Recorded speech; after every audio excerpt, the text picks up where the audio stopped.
اعوذ باللہ من الشیطان الرجیم بسم اللہ الرحمن الرحیم وبہ نستعین وصلی اللہ علی محمد وعلی الطاہرین۔ آپ تمام صحافی حضرات اور رپورٹرز کو اس پریس کانفرنس میں خوش آمدید کہتے ہیں اور یہ توقع رکھتے ہیں کہ انشاءاللہ آپ اسے کما حقہ کوریج دیں گے اور اسے نشر فرمائیں گے انشاءاللہ۔ آج کی جو پریس کانفرنس ہے اس میں چند اہم نکات آپ کے سامنے پیش کرنے ہیں۔ سب سے پہلی بات جو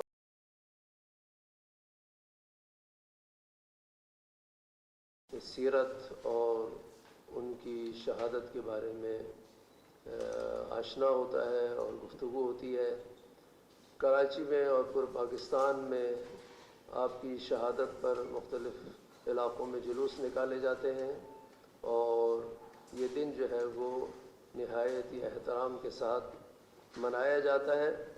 اس سال بھی انشاءاللہ یہ عمل انجام دیا جائے گا، لیکن اس سال جو صورتحال ہے پورے علاقے کی، افغانستان کی، پاکستان میں مسلسل بعض علاقوں میں کارروائیاں جو ہیں دہشت گردانہ ہو چکی ہیں۔ کوئٹہ میں، پشاور میں، کراچی میں بھی ایک مومن کو شہید کیا گیا۔ تو یہ خاص حالات ہیں۔ ان حالات میں ہمارا مطالبہ ہے کہ سیکیورٹی کے فل پروف جو ہے وہ انتظامات ہونے چاہیے اور کسی بھی قسم کی کوتاہی کوئی بہت بڑے سانحے کا سبب بن سکتی ہے اور یہ سیکیورٹی کے اداروں کی ذمہ داری ہے کہ وہ اس کو انجام دے اور قبل از وقت اس کو انجام دیا جائے تاکہ جو ہے وہ کوئی مشکل پیش نہ آئے، بعد میں کوئی جواز نہ رہے کسی کے لیے کہ جناب ایسا ہو گیا تو ویسا ہو گیا۔ لہذا ہم اس پریس کانفرنس کے ذریعے یہ مطالبہ کرتے ہیں کہ کما حقہ سیکیورٹی فراہم کی جائے کہ اس طرح کا کوئی واقعہ انشاءاللہ پیش نہ آئے۔ آپ لوگ جانتے ہیں کہ کل بھی افغانستان میں حادثہ پیش آیا ہے اور جو بعض قوتیں ہیں دہشت گرد، انہوں نے پاکستان میں کارروائی کا بھی اعلان کیا ہے۔ تو یہ خاص حالات ہیں، اس پر خاص توجہ دینے کی ضرورت ہے۔ تیسری بات یہ ہے کہ 27 رمضان المبارک یوم جمعہ ہر سال یوم قدس منایا جاتا ہے، پوری دنیا میں منایا جاتا ہے۔ امام خمینی رضوان اللہ تعالیٰ علیہ کے حکم پر یہ عمل 1980 سے شروع کیا گیا، ابھی 40 سال ہو گئے۔ دنیا کے کونے کونے میں فلسطین کی آزادی کے لیے یوم قدس منایا جاتا ہے اور اس سال بھی کما حقہ منایا جائے گا۔ لیکن اس سال آپ جانتے ہیں کہ پاکستان میں بھی خاص حالات ہیں، خصوصاً امریکہ کی مداخلت اور اسرائیل کی پشت پناہی اور بعض مسلمان نما ممالک کی ان کے ساتھ جو ہے وہ تعلقات برقرار کرنا، یہ وہ حالات ہیں جس کی وجہ سے اس قدس کی آزادی کے پروگرام کو بہت زیادہ اہمیت حاصل ہو گئی ہے۔ اور آج اسرائیل چاہتا ہے کہ اس کے تعلقات مسلمان ممالک سے بن جائیں تو وہ سروائیو کر جائے، کسی طرح سے بچ جائے، لیکن امید نہیں ہے۔ اب جو حالات ہیں اس کے چاروں طرف، اس نے اپنے چاروں طرف ایک دیوار قبر کی مانند خود ہی بنا لی ہے اور وہ انشاءاللہ اس میں دفن ہوگا۔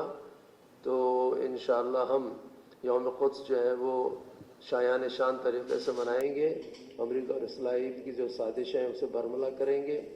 ہماری مجلس وحدت المسلمین کی طرف سے پورے سندھ میں یہ ریلیاں اور جلوس اور مظاہرے کیے جائیں گے یوم قدس کے لیے۔ کراچی میں جو ہمارا مین مظاہرہ ہے وہ مسجد نور الایمان کے سامنے انجام پائے گا۔ آپ تمام حضرات سے اسے بھی انشاءاللہ کوریج دینے کی درخواست کرتے ہیں۔ اس کے بعد جو اہم مسئلہ ہے وہ یہ ہے کہ ہمارے کافی افراد مسنگ ہیں. آپ لوگ جانتے ہیں ہمارا ہر دفعہ ہر پریس کانفرنس میں ان کے لیے آواز اٹھاتے ہیں. پاکستان میں عمومی طور پر جتنے بھی لاپتہ افراد ہیں اور خصوصی طور پر مکتب تشیع کے افراد جو لاپتہ کیے گئے ہیں، ہم ان کی بازیابی کے لیے جدوجہد کرتے رہے ہیں، کرتے رہیں گے، آواز اٹھاتے رہیں گے. آج بھی ہم آپ کے توسط سے یہ آواز اٹھا رہے ہیں کہ انہیں فی الفور اگر یہ ان کے اوپر کوئی الزام ہے تو انہیں عدالتوں میں پیش کیا جائے اور ان کو جو ہے وہ عدالت جو ہے ان تک عدل و انصاف سے ان کے ساتھ پیش آیا جائے. آج کل آپ دیکھتے ہیں کہ پاکستان میں ایک سیاسی بحران ہے اور اس بحران کا حل یہ ہے کہ جو بھی حالات پیش آئے ہیں امریکہ کی مداخلت کے نتیجے میں ایک جوڈیشل کمیشن بنے جو عدالت کے ساتھ غیر جانبداری کے ساتھ اس کی تحقیق کرے اور عوام میں جو اضطراب پایا جاتا ہے اس کو کسی طریقے سے اس اضطراب کو ختم کیا جائے اور پاکستان کو استحکام دیا جائے. یہ تمام چیزیں اصل میں پاکستان کے استحکام کے خلاف ہیں اور ان حالات میں ہم اس بات کا بھی مطالبہ کرتے ہیں کہ ان حالات کو ایک اچھا الیکشن، شفاف الیکشن ہی جو ہے اس کا جواب ہے اور اس کو حل کر سکتا ہے ان مشکلات کو. تو پاکستان کو ان حالات سے نکالنے کے لیے ارباب اختیار پر لازم ہے کہ وہ پاکستان کے استحکام کے لیے فوری اور شفاف الیکشن کا اعلان کریں تاکہ یہ جو اضطراب کی کیفیت ہے پاکستان میں وہ اختتام پذیر ہو. اور دشمن کی جتنی بھی سازشیں ہیں، ہمیں معلوم ہے کہ پاکستان پہ بہت پریشر رہا ہے گزشتہ 2-3 سال میں اور حتیٰ اندر ہی اندر کوشش کی جا رہی ہے اور کی جاتی رہی ہے پہلے بھی کہ اسرائیل کو کسی طرح سے ان کے ساتھ تعلقات قائم ہوں. اور آپ نے دیکھا پاکستان میں امریکہ اور اسرائیل کے خلاف کتنے جذبات پائے جاتے ہیں آج کل اور ہر آدمی جو ہے ہر ٹرینڈ جو چل رہا ہے وہ امریکہ کے خلاف ہے. تو اس سے اندازہ ہو جانا چاہیے کہ پاکستان میں اسرائیل کو قبول کرنا یا اس سے تعلقات کی کوشش کرنا، جو بھی یہ کام کرے گا وہ نہ فقط قوم کا مجرم ہے بلکہ اس کے ساتھ قوم حساب بھی لینے والی ہے اور حساب لے کے رہے گی. لہذا ہم متنبہ بھی کرتے ہیں ان قوتوں کو کہ انہوں نے اگر ایسا کوئی کام کیا جیسے کہ بعض اسلام نما عرب ممالک نے کیا ہے تو وہاں کے لوگوں میں اور پاکستان کے لوگوں میں بہت فرق ہے، قوم میں بہت فرق ہے. یہ ایک باغیرت قوم ہے، ان میں حمیت پائی جاتی ہے، اس میں دین پایا جاتا ہے.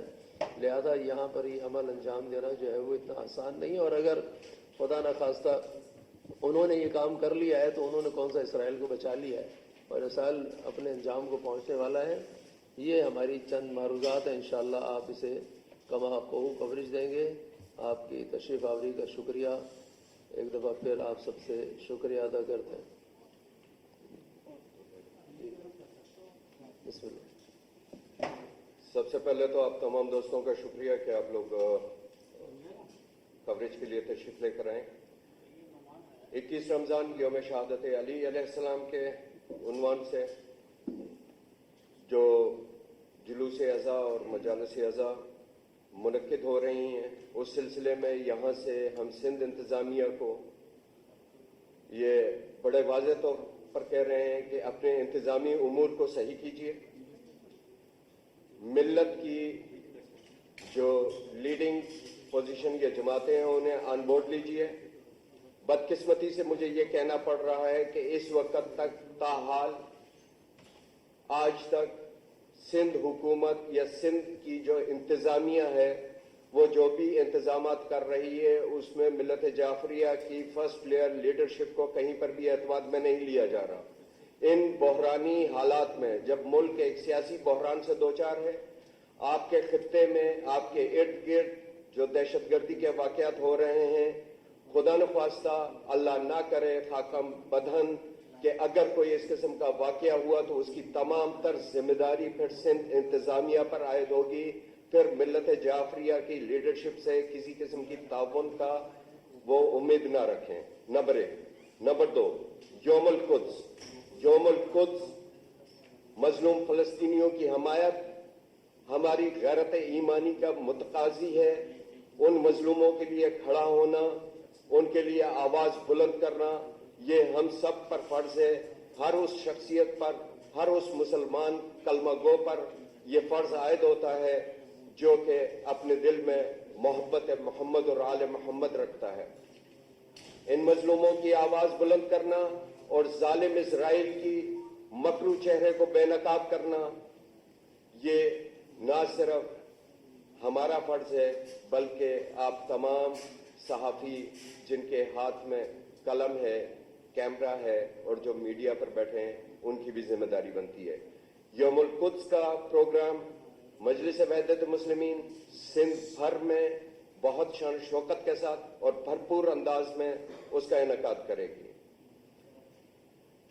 تیسری چیز, ایک نیریٹو جو ملک بھر میں, اس ملک کی سرزمین کے طول و عرض میں امریکہ عالمی استعمار مرد آباد کا نیریٹو تھا, آج اس وقت اس موجودہ حالات میں ایک عوامی نیریٹو بن چکا ہے. اور شکر خدا کا کہ پاکستان کی عوام کو اس کا ادراک ہو چکا کہ امریکہ ہمارے داخلی معاملات میں ہمیشہ سے مداخلت کرتا رہا ہے. اب یہ عوام پاکستان کے سامنے کھل کر آ گیا ہے کہ امریکی مداخلت سے یہاں پالیسیاں بنتی رہیں اور یہاں پر ان کی پالیسیوں کے وہ ثمرات تھے جس کی وجہ سے آج ہم اس زبوحالی اور بدحالی کا شکار ہیں. ہم اس نیریٹو کے, امریکی استعمار کے مرد آباد کے نیریٹو کے ساتھ ہیں. اس کے علاوہ جو حال ہی میں ایک تبدیلی ہوئی ہے حکومت کی, یہ ایک سیاسی پروسیس ہے جس میں ایک حکومت گئی اور دوسری حکومت آ گئی ہے. ہم توقع کرتے ہیں کہ انتخابی اصلاحات کے فوراً بعد پاکستان میں آزاد, شفاف اور پرامن انتخابات کو یقینی بنایا جائے گا. اس کے علاوہ جو صورتحال اس شہر میں گزشتہ دنوں ہوئی ہے, ایک بہت ہی متحرک اور فعال شخصیت سید سلمان حیدر کی شہادت ہوئی ہے. 40 روز گزر گئے ہیں, تاحال اس کے قاتل بے نقاب نہیں ہوئے. ہم سندھ کی انتظامیہ سے, لا انفورسمنٹ ایجنسیز سے مطالبہ کرتے ہیں کہ اس کیس پر پیش رفت کریں اور ان کے قاتلوں کو جلد از جلد بے نقاب کریں. مرزا یوسف صاحب بزرگ شخصیت موجود ہیں, میں گزارش کروں گا کہ ان سے وہ اپنے خیال کریں.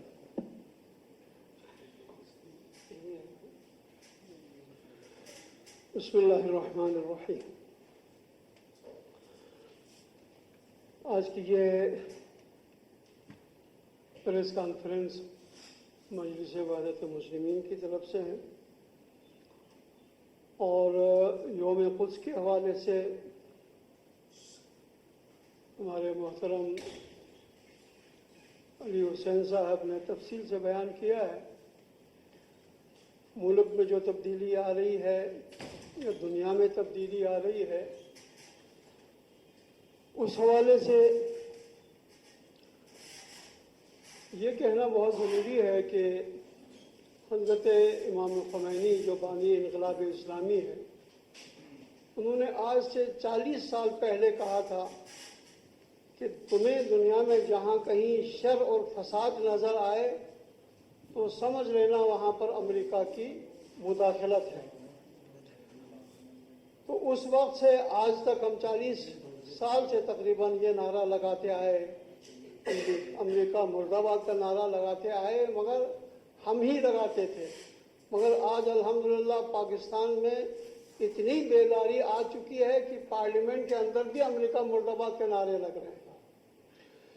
تو یہ بہت بڑی تبدیلی ہے اور پاکستان کے لوگوں نے بھی محسوس کیا ہے کہ جناب امریکہ شرپسند ہے اور امریکہ ہر جگہ مداخلت کرتا ہے. وہ فقط مسلم ممالک کے معاملات میں مداخلت نہیں کرتا ہے بلکہ ہر دنیا کے معاملات میں یہ مداخلت کرتا ہے اور جو کمزور ہیں ان کے اوپر تو کرتا ہی کرتا ہے. جیسے آپ نے دیکھا شام میں انہوں نے کیا کیا, عراق میں کیا کیا, انہوں نے لیبیا میں کیا کیا, یمن میں ابھی کیا کر رہا ہے. مگر الحمدللہ مسلمانوں میں بیداری آئی ہے اور اب وہی بات جو امام خمینی کہا کرتے تھے, جناب